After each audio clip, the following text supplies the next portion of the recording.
mo alternatibo nga iserbe sa lamesa sa mga Pinoy kagini ang rabbit meat o kon karne sang kuneho. Suno sa pagtuon, mas matinlo ini kag mas healthy kung ikumparar sa iban nga karne sang sapat. Ang rabbit meat ang sarang nga lutuon sa pamaagi nga naanda na sang kadamaan, kaangay sang adobo, lumpia Shanghai kag lechon. Apang ano bala ang mga benepisyo sini sa ikaayong lawas? Ini ang mayara sang mataas nga porsyento sang easily digestible protein kag nagaunod sang jutay nga fat kung ikumparar sa iban nga sahi sang karne. Nagaunod man ini sang jutay nga calorie value sang sa iban kag almost cholesterol free ini. Gani makabig siya nga heart patient friendly. Mas jutay man ang sodium content sa rabbit meat, samtang mas madamo naman ang calcium kag phosphorus content sini.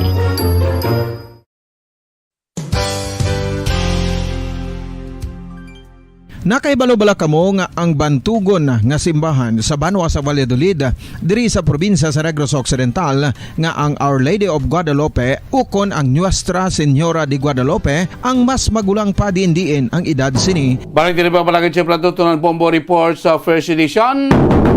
15 minutos na nagkalabay sa takna nga las 5 sa aga mga kaibigan. Ang aton sining aton nga pagtuktok karon sa pinapakinaton ka mga talakayan mga kabinan kadto ka tanay sa pila naton ka mga importante nga hilikoton antes balikan naton si pumukar na sa patrol dugang pagini mabalita ini nga masubo man nga natabo dito sa may pungsod South Korea ini nga kamatayon sa nga kapin 150 151 ka mga individual nga nagkalaipit na sa sining stampede nga nagluntad dito iya sa may Itaewon district na sa South Korea sadtong Sabado sa gabi sa ining mga biktima nagtambong sa isa ka Halloween activity. Galing kiti nagdagsa, nagdugog ang linibo-libo iya ka mga individual, libo-libo ka mga lamharo naton nga mga South Korean, may mga foreigner pa gani nga nagpaibahan sining Halloween activity. Ang sinaton ti amotong nagresulta, nagka-stampede kadamo sang mga nagkalamatay. So far sa ato sa Department of Foreign Affairs, wala pa man sila kapagawa sa report kung wala may mga Pilipino or may Pinoy nga kalakip sa mga injured or kalakip sa fatality sinisambit nga tragedya ba sa lingkod ng naging mga Koreano nagingagaw sa kwano nagingagaw sa kalag-kalag mga kaibigan. Si Pablo mag-151 ang patay sa isa lang nga ka-insidente, kadamo pa sa mga injured nga ara pa karon sa mga ospital. So lately lang ang mga lideres sa ito ay mga kapungsuran ang nagpadangat sa ila sining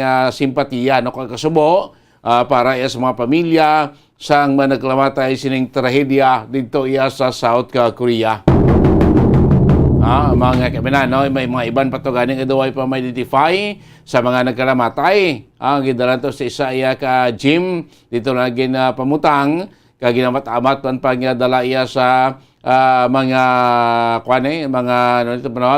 funeral parlor, kaiban to way pa to ma-identify. May mga pila pa ka mga pamilya sa mga South Korean kaiping nga mga lugar dira sa Seoul nga nagpadulong na karon sa pagtsikyar kay base isa sa mga himata nila ang mga nagkalamatay. Mo ginalikawan pero may kung may mga question ta gani nga magdinagsang ato sa mga madamo nga makaturan to mo nang ilikawan ta nga magka-stampede kay kabudlay base bala may mga kabuhi nga kaladula timayman kon mayong pag-organisar kay may pagblanta sa atong otoridad at least mapagartab lang kaagay sining mga insidente like sa paghiwat ato sa maskara tikit at man tribling tawon pagdugok areas ng Lacson, NGC, Public Plaza kag sa iban pa pati siya mayo kay wala sing kaagay sining insidente nga nagluntad Pagpapatay natin karon sa report sa Department of Foreign Affairs kung may mga Pilipino o may mga himata ng mga Pilipino nga kalakip sa sining na-injured o napatay sining stampede dito iya sa South Korea. Balikan talawa si Bubo Carlos Patrol, dugang pang mabalita, mga police report, ang ang enkwentro sa Banwa sa konsyudad sa Gilungan sa talikdan nga Biyernes. Isa kay NPA patay amot ko na identify na sa aton nga militarya ka of course ining police man nga masubo-subo kapon nga na biktima sa iya man ang kaugalingon yang pusel wala gid makasalbar ining nasambit man yang 24 anyos nga police. Kag pila pa ka mga balita sa pagkalinya, balikan sa patrol, si Bombo Carla may defensor. Bombo Carla, come Yes, Bombo Daniso, pulis sa gimbawian ini siya sa kabuwi sa accidentally no nga natiruhan niya iya siniya nga kabuhi Bombo ako na iya siniya kaugalingon na Bombo Daniso gimbawian at sang kabuhi ay isa ka pulis nga ginaliga na tiruhan ang kaugalingon sa Purok Punay, Barangay Masilingan, syudad sa Bacolod kahapon na Bombo Daniso. So ginkilala ang biktima kay kapatrolman na Valiansing, Patrolman Valiansing, 24 anyos, kag residente ini sang nasambit nga lugar. So sa suno kay Police Captain Elmer Bonilla, nakabati sang isa ka lupok ang iloy ni Liansing, kanigin na tuktok sini ang kwarto sang biktima apang wala ini nagasabat. So nagdesisyon ang pamilya nga mag-coordinate sa Police Station 7 kag ginpadulungan sa mga kapulisan ginpersa buksan ang kwarto sang biktima kag nakita ini nga nagapanghugas na sa banyo sang kagadugoon na ini siya Bombo Danis. Nakita sa sulod sang kwarto nga naghihimo si Liansing sa iya mga pagkabutang para kung tani nga sa iya sini nga augmentation sa Ibi Magalona Municipal Police Station sa Fiesta Minatay sang na-aksidente nga nagpalupok sa iya sini nga armas sa Bombo Dennis nga iya sini nga gina kapyutan. So Bombo Dennis sa pamatian bala naton ang pahayag gikan kay Police Captain Elmer Bonilla. Dahil gid no, check na ang tingog ni Mukayla no, dahil gid no. Yes, Bombo Dennis, so ginapahayag man ni Police Captain Elmer Bonilla nga si Liansing ang gindala pa sa Bacolod o kon sa Bamsi, Bombo Dennis, apang siya ang gimbawian sa kabuhi, Bombo Dennis. So nakuha sa lugar o kon sa insidente, isa ka caliber 45 pistol nga armas, ginalantaw ang motibo sa insidente amo ang ginatinluan sa biktima, Bombo Dennis. Ang ginatinluan ini sa biktima ang iya sining armas sa luthang Bombo Dennis. So girequest man ni Bonilla nga ipaidalom sa paraffin test ang biktima samtang ang armas naman sini ang gipaidalom sa ballistic examination. So nagapadayon sa subong ang investigasyon sa kapulisan sa Police Station 7 Bombo Dennis. So gingkakibot gid sang iya sini pamilya ang nagaluntad sa biktima Bombo Dennis no. So may ginhingagaw pa ini sa kuntani nga dalon sa ospital o galing kay Bombo Dennis na dulaan ini siya sa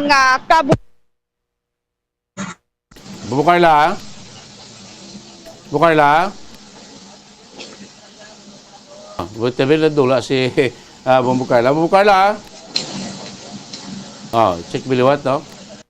Okay, natod guro si natod ang niya ni Bombo Carla no. So ining pulis nga si Val Liansing, isa lang sa sulod sang iya sining kwarto sa nga matabo ang insidente. So muna pinaka kwansang police investigation nalukpan sang iya man lang kaulingon nga armas ini nasambit iya nga pulis kay nagapangimo siya sa iya mga gamit, iya mga uniforme kay i-augment ni sa tani subong adlaw sa may Banwa sang Ibi Magalona para man niya sa security measures sang Ibi Magalona sa ilaman nga pagbantay sa aton selebrasyon sa kalagkalag. Mga kabinan, so muning natabo dito sa puloy-an sining biktima kag sunod sa police sa aton police station number 7 nga ila pagtanaw naglupok ining armas sa police nga mo ang nag-igo siya sa may dalawang nga porsom la siya sining sag-ang so dito gid ang pila sining nasabit nga police nga amo na gin tunaan no sang iya sining iya nga kamatayon. So ay maguro sang sa nga tawag nga ano ni nga foul play abe sa sinasabit nga pagkapatay sa pulis nga matapos gani siya ang malukpan sang iya siniya nga armason at cover ito iya sa sulod sang kwarto sa nga biktima ang isa ka 45 caliber pistol nga mo nagipatayan nga naglupok nga nag-igong bala sa nasambit yan nga membro sa pulis si Patrolman Val Liansing no sa Purok Punay barangay Mansilingan sining syudad ya sa nga Bacolod. Ara sa Bumukarla, balikan sa Bumukarla ben tigpo ya sining signal no ga bisyo ang supply ta sa kuryente do nagabisyo man naton nga mga signal sa nga telecom nato now. Ano may misteryo nga daw aga pa nagakwana no nagakapektuhan ng aton sining komunikasyon kag normal yang supply sa nga kuryente. Ang kuha naman ning enkwentro man niya sa tabo dito sa may syudad sa Gilungan sa Talikdan nga Bernes isa naman to membro sa NPA na patay mo ko na identify na ni sa aton sining militarya no sa likod mong lain pa tong tiyempo sa Talikdan nga Bernes no pero may mga kwentuhan na pa nagluntad in between sa aton army kag mga membro sa New People's Army. No? Balikan si Bombo Carla, kamusta na identify na ining membro sa NPA? Bombo Carla, kamak! Bombo Daniso ang Bombo Danis ang NPA nga napatay sa nagaluntad nga encounter sa area sa barangay o kung dito sa may area sa Gihulngan. Bombo Danis subong nga ini ginaulat na pa ang iya sini nga identity kiti natag palang diri is alias palang Bombo Danis no. So wala pa matumod ang matuod nga identity sa katabo sa New People's Army nga napatay sa nagluntad nga enkwentro sa Gihulngan. Bombo Danis so ay ni tinak antis ina Bombo Danis bali duwa ka bilog nga encounter ang nagluntad sa area sa Gihulngan. Bombo Danis no.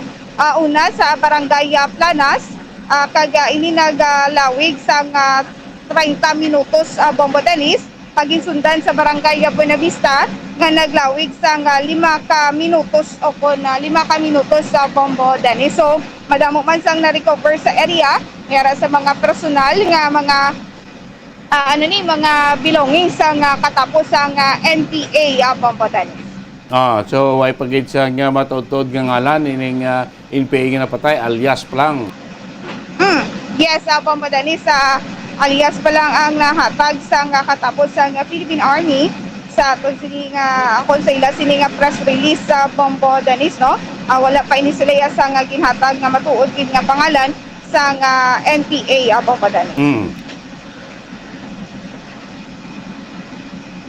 Yes, Bombo Danis mo nang report gikan sa patrol ini si Bombo Carla may defensa para sa pambansang radyo ng Pilipinas. This is Patrol number 1 sa Bacolod, Basta Radyo. Bombo!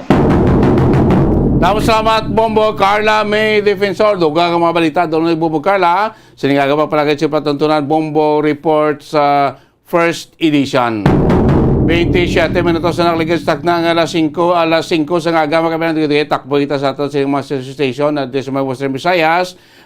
Makabilang mga balita dito sa ilaman niya mga natungdan ng mga probinsya. No? Pero di kita na yung makabilang sa pinakalites naman yung data yung pag-asa ng Provincial Social Welfare Development Office kon PSWDO sa Negros Oriental sa bahin sa mga utod naton sa probinsya nga naapektuhan sining malain nga tiyempo ang bagyo nga si Paeng Makabinan as of kapon October 30 sa data sa ato sining PSWDO sa bugos nga probinsya sa natuay natin nga mga syudad may 141 ka mga kabaranggayan nga affected ang ila sining mga pumuluyo but sayon na mga nabahaan na displaced abe kag ibante nagsailo sa evacuation center ang ibante nagsailo sa mga safe nga lugar sa puloy-an sa ilaman nga mga membro iya sa nga tagsa ka mga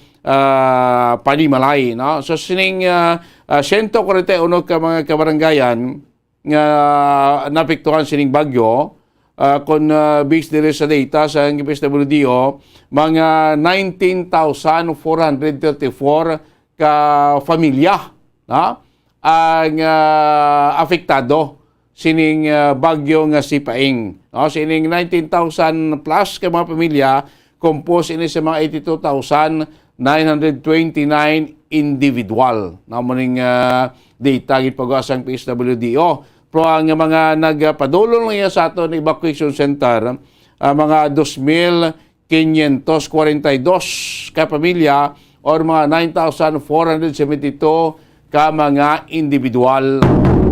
Ang the rest natin nag-evacuate man, naghalin man sila ployan, or ara na nagpabilim na sila ployan,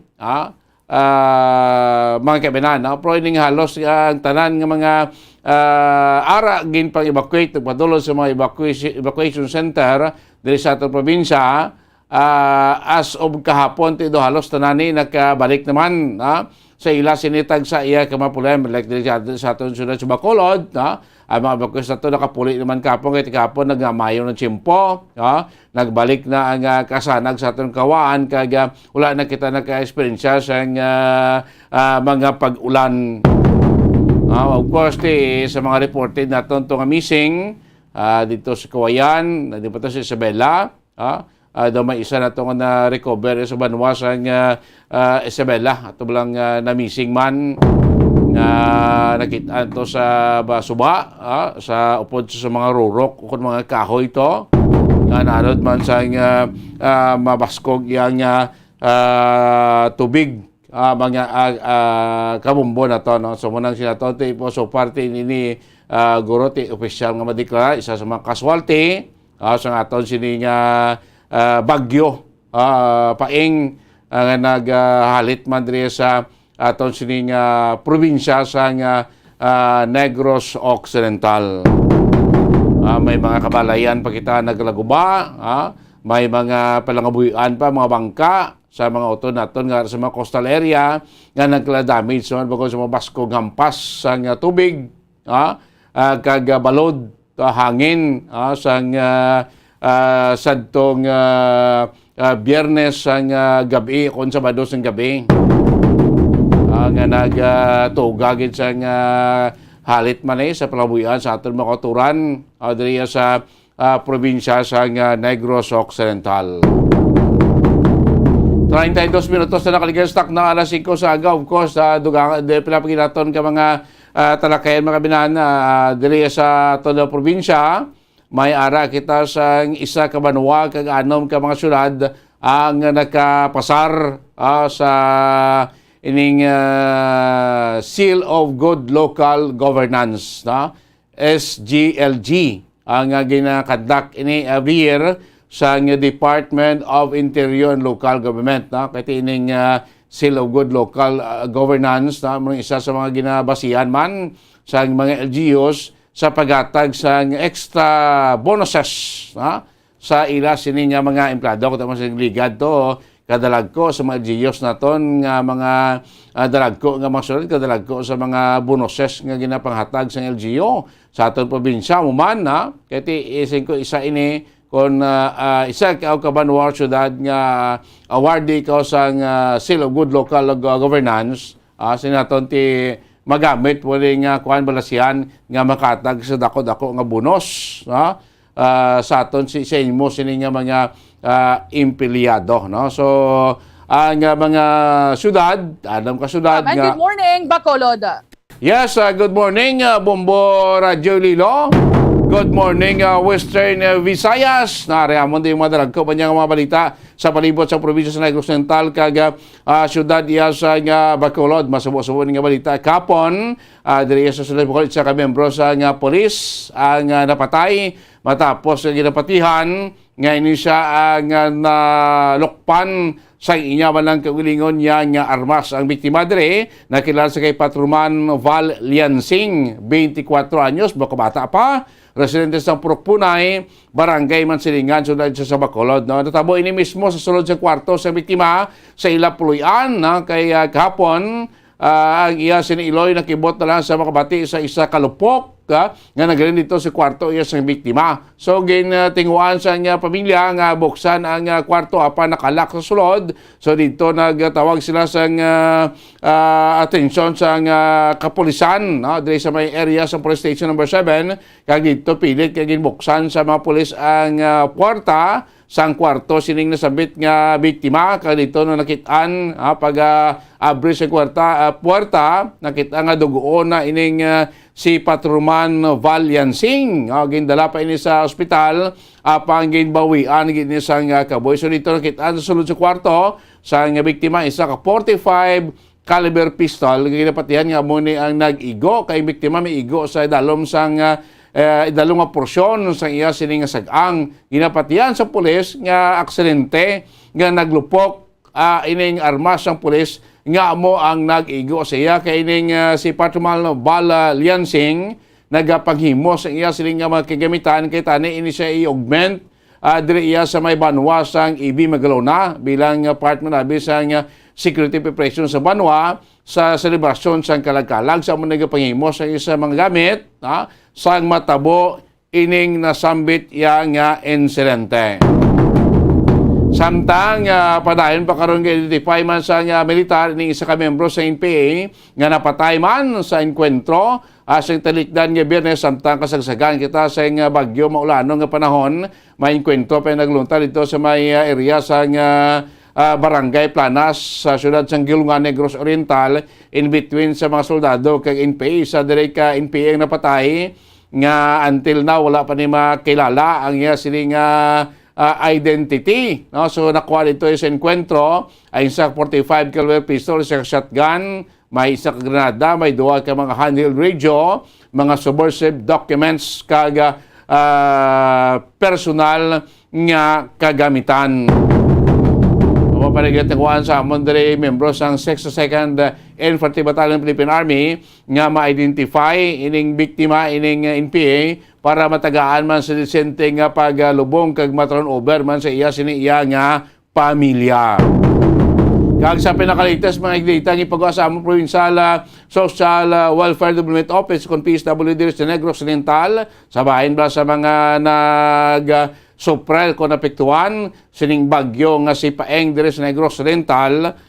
So far may 141 ka mga kabarangayan sa Bugos nga probinsya sa Negros Oriental ang naapektuhan sining bagyo nga sa Paeng, no? Ginabahaan, ginsolob ang tubig ba ang ila sining balay kag iban sila dire pangdala sa mga evacuation center. So 141 ka mga kabarangay sa Bugos nga probinsya ang pamilya dire tanan nga apektado abi is 19,434 or equivalent sa 82,929 individual. Kung ang ining mga pumuluyo ning lawag naton hindi man tanan nga ginapandalagit sa evacuation center. Ang magipindala sa mga evacuation center amo ning 2,544 families or equivalent to 9,472 individual. Galing kay ini mga ginpangdala sa evacuation center halos kapon, no? Nakabalik naman sila sa tagsan nila iya ka mga panimalay.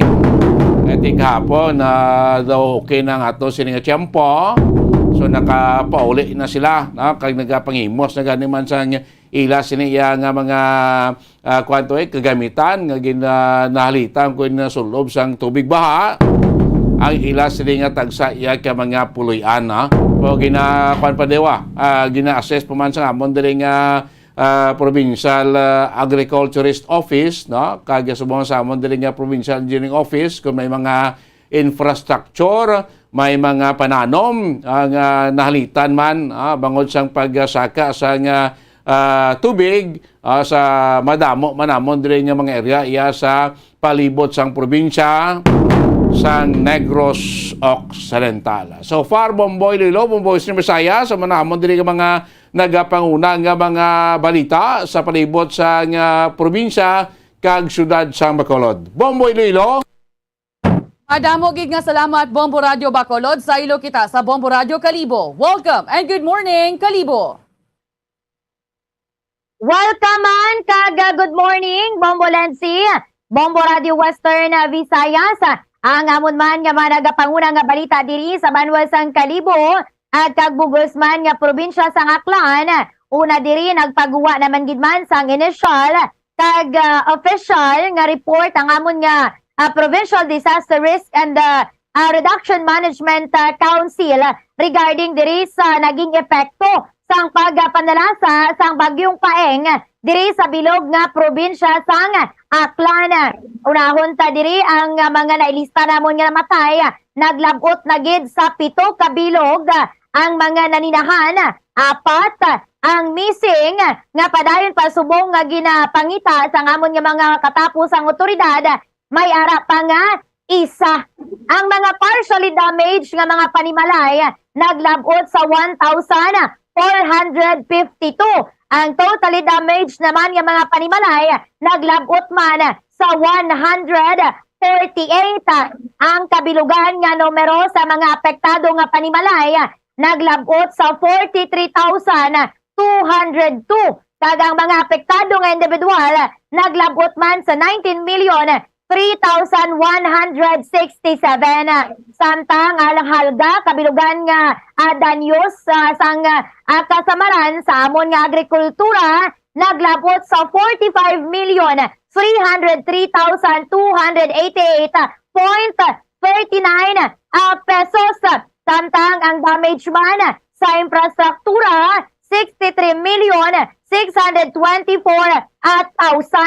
Ang damage man sa public utilities naglabot sa 140,000. Ang kabugusan nga danyos diri sa amon sa bilog nga probinsya sa Aklan naglabot sa 109,067,288.39.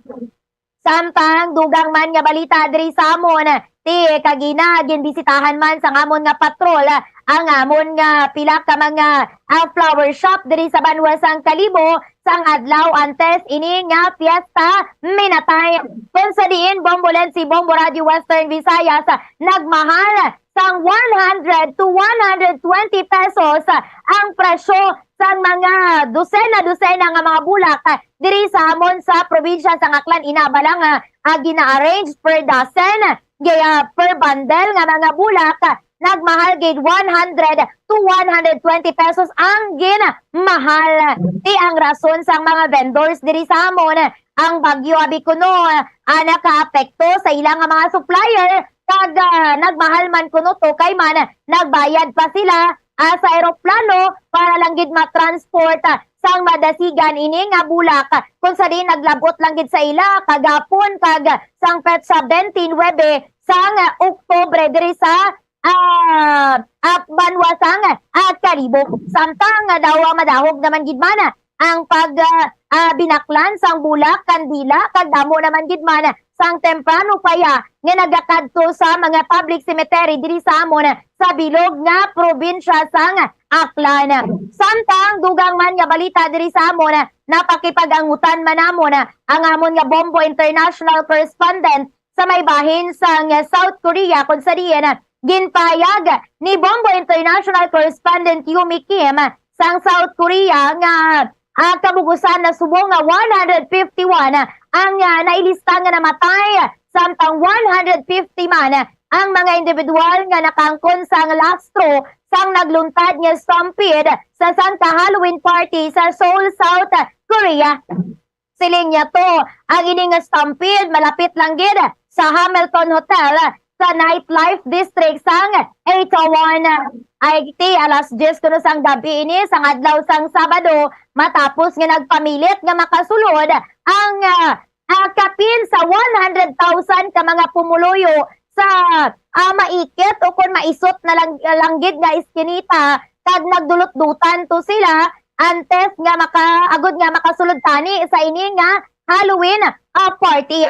IT 151 gid dito ang namatay, ang iba na gindala man sa ospital matapos nga makabatsyag sang pagka-suffocate kag makangkon sang pila ka mga lastro sa ila ang kalawasan.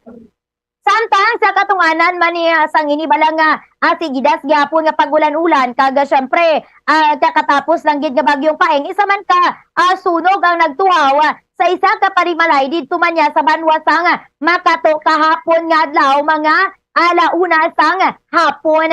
Iwaya bikuno sang tawo ini nga mga or ini nga nasambitan nga panimalay nga ginapanagiyahan ni Myra at Castillo. May kang tanan diri padayon nga nagapadumdum ang amon nga Bureau of Fire Protection o kon BFP Aklan sa mga pumuluyo, particular inibala nga mga magabisita sa mga public cemetery nga magdahan ka i-secure ang ilang mga panimalay hindi lang para sa kawatan kundi para man sa ini nga sunog. Wala mo lang ini so far ang amon nga mga nagapanguna nga balita diri sa Banwasang Kalibo kag Bugosman nga probinsya sa Aklan. Balik sa imo, Bombo Lensi. Madamo nga salamat, Bombo April, Bombo Radio Kalibo, sa ilo kita sa Bombo Radio Rojas. Welcome and good morning, Rojas. Good morning man, Bombo Lindsay. Mayong aga, Bombo Radio Western Visayas. Hamon, diri ang mga balita sunod sang Rojas.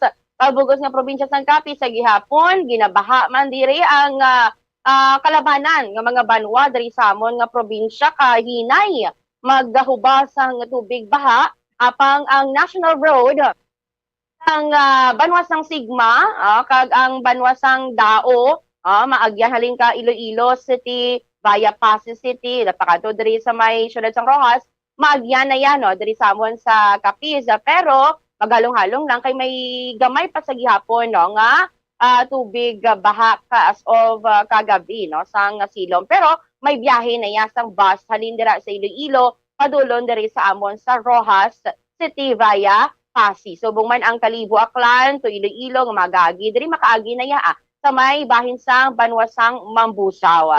Pero diri sa may first district Rojas City to Estancia Iloilo hindi sa gihapon, sa gihapon sang biyahe kay masurog pa kag medyo madalom pang tubig diri sa may bahin sang sitio Quiabog sa barangay Luktugan, Rojas City. Sa pagkamatuod kahapon gani ang truck bala nga ginasudlan ginakargahan sa mga relief goods nagikan sa amon diri nga gobyerno padulong kun tani sa mga evacuation center sa Banwasang Panay, Pontevedra kag President Rojas nagtakilid or naglapaw gamay lang nga nagtakilid way man gid totally nga nagtakilid pero naglapaw bala sa kalsada kay man daw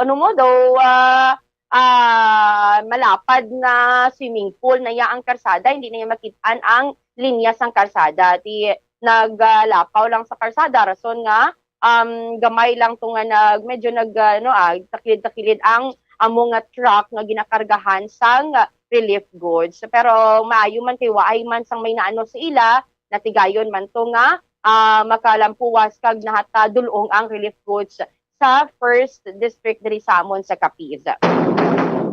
Subong man pag-abot pagid sa casualty, tatlo na diri masubo-subo nga balita kay na dugangan ang amon diri nga mga kasualidad sa Capiz bangod sa bagyong Paeng kag lunsay ini sila mga nagkala anod sa tubig baha. Ang isa to matandaan sa Banwasang Tapa sa San Roque, sa barangay San Roque nga isa ka 28 anyos nga lalaki nga taga President Rojas gid siya nagpumilit nga nagatabok sa subaan mo kay gulpi nagaagaga ang tubig baha na dalagid siya. Ang ikaduha ang 15 anyos nga lalaki sa barangay